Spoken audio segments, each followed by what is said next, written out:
Welcome to Jurassic World.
Yes, welcome to Jurassic World Minute, where we visit Jurassic World 1 minute at a time. I'm Brad.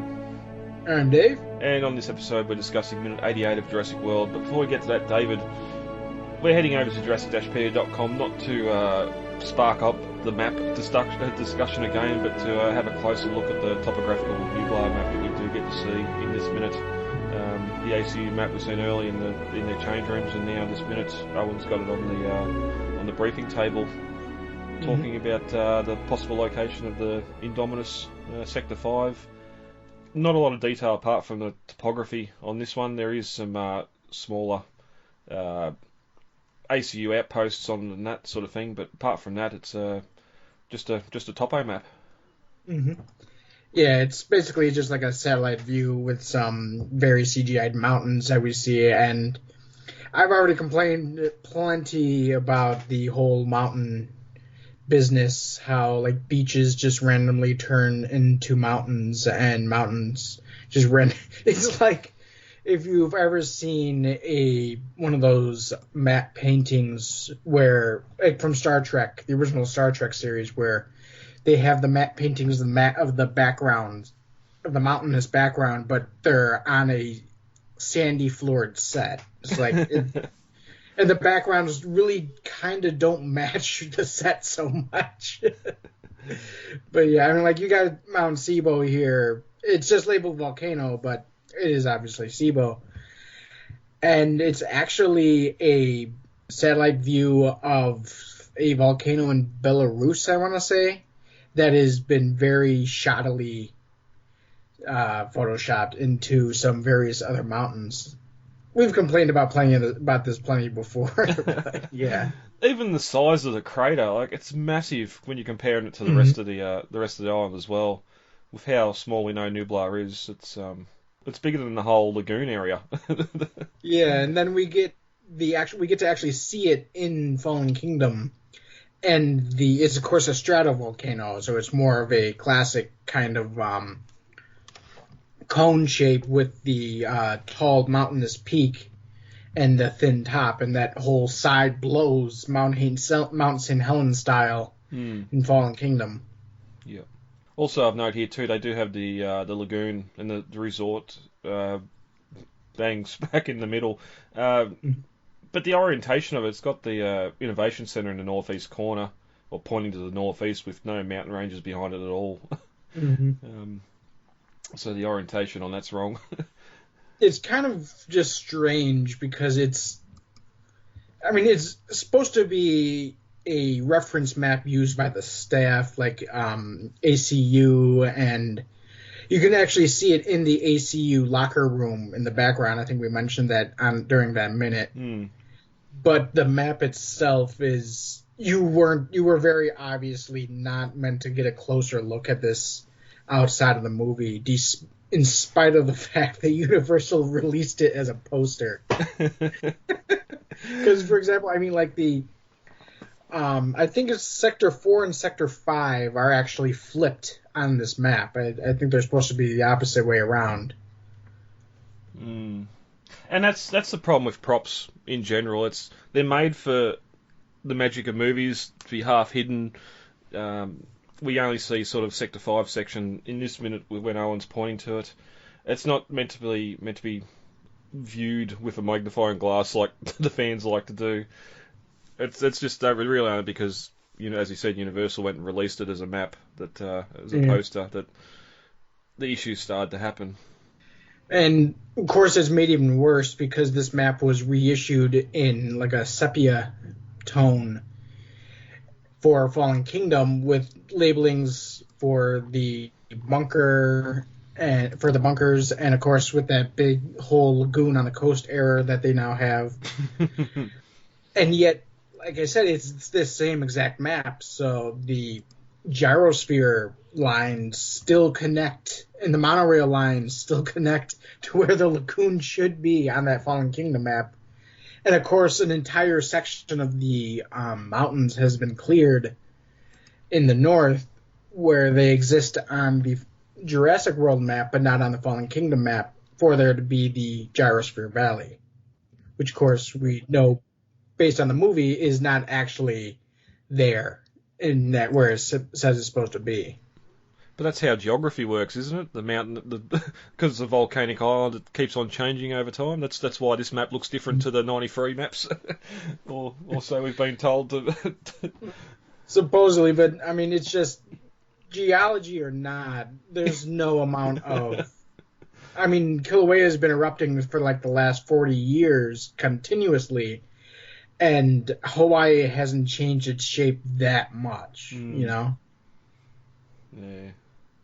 Anyway, I didn't want to spark the debate. I do appreciate here they do have a road actually going to where the North Dock is in Fallen Kingdom. We don't see that in Jurassic World. For the evacuation of animals, but yeah. Anyway, so yeah, head over to Jurassic-Pedia.com for the full write-up on the map article, the map debates, and the images of the maps themselves. There's a good high-quality map there you can print off and put it on your wall if you're not too worried about the... I won't say inaccuracies, just the... it not quite being bad right. photoshopping.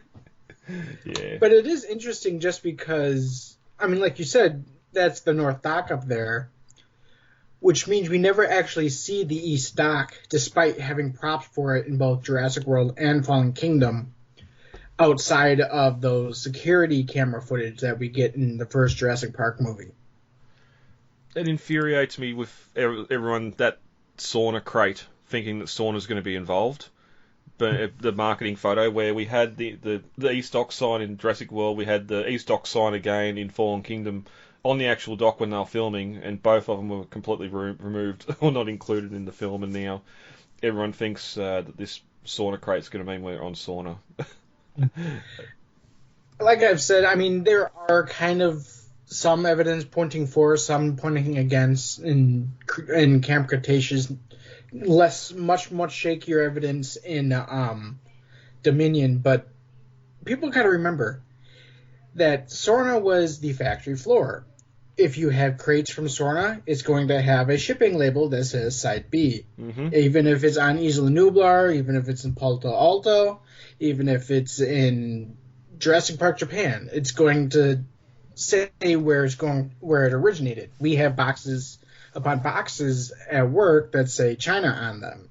Does that mean I'm actually in China? No, it just says that that's just where the box originated, you know?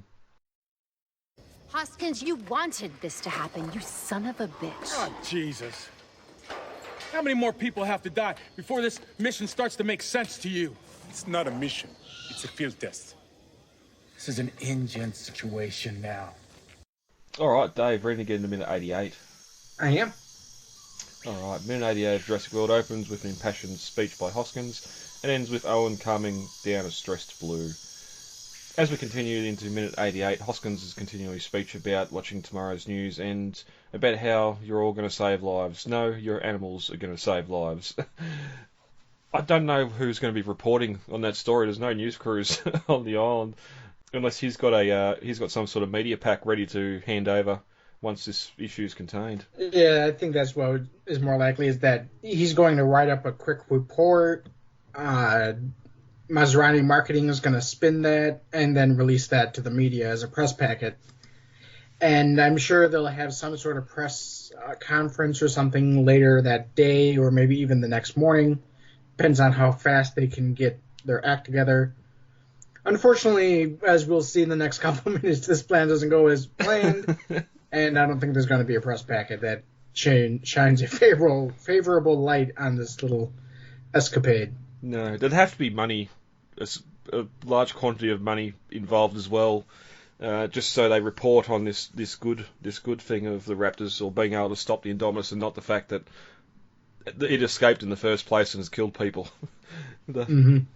So, but Owen stares at Hoskins and turns his head to Barry, and Barry says they've never been out of containment. It's crazy, which I agree with Barry. And Hoskins doesn't wait for a reply, he just turns around and yells, "Let's move out." And as the vehicle engines start up, Hoskins turns to address Owen again. "This is happening with or without you."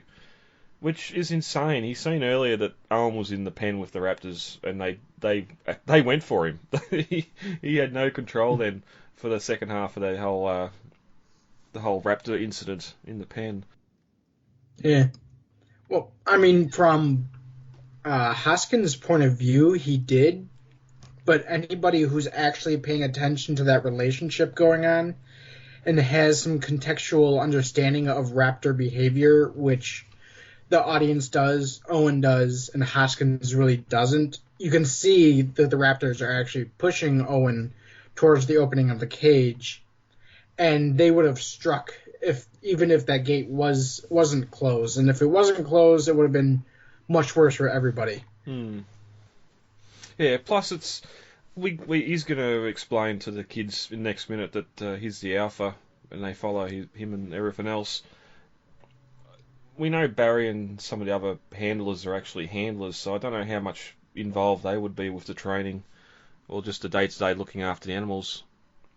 So putting someone else in that alpha position just doesn't seem like a good idea at all. No. Especially because the relationship only works because Blue respects Owen and the rest of the Raptors respect Blue. You know? Yep. Exactly. But that's when we cut to that topographical map of Nublar lying on the table as Owen points to an area just below Sector 5. We know she's in Sector 5. This is a game we call hide and seek. It's a scent drill we've done 1,000 times with these animals. When they get on target, and they will get on target, wait to engage. This is a little bit different to chasing a pig around. Yeah. Especially because despite pigs being as intelligent as they are not near on the level of the Indominus, you know? And then it sort of gets a little goofy here, sort of him explaining Velociraptors. It just takes me back to Burke filling in the crew in The Lost World, where at least that's a little bit more informative, where here Owen's sort of like, Velociraptors are pack hunters. They like to herd the animal into a kill zone using his hands. It's like he's not 100% sure on what he's saying either.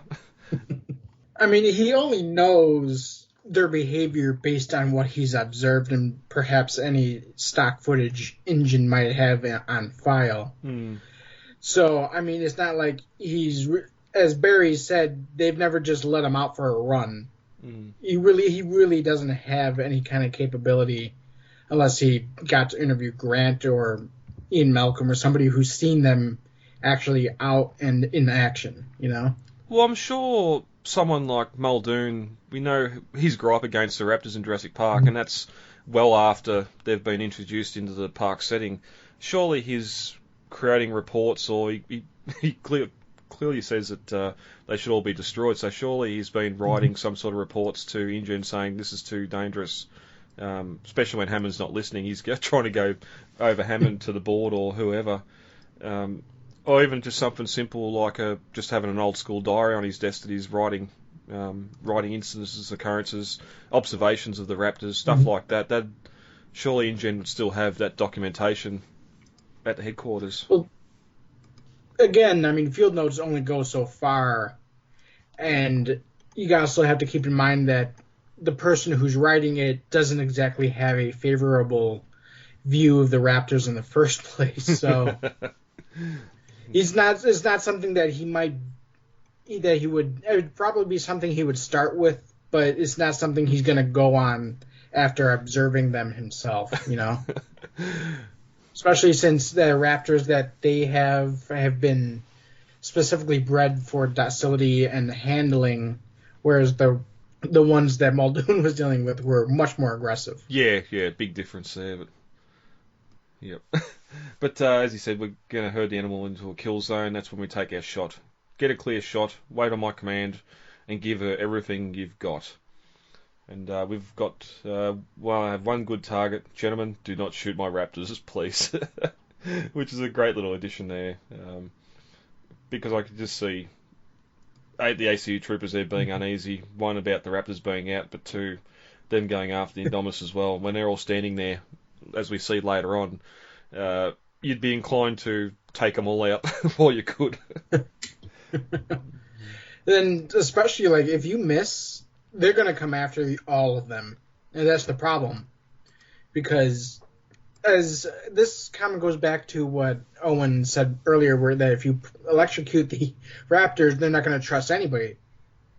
So if you shoot one of the raptors, 5 years of research has just gone down the tubes, you know?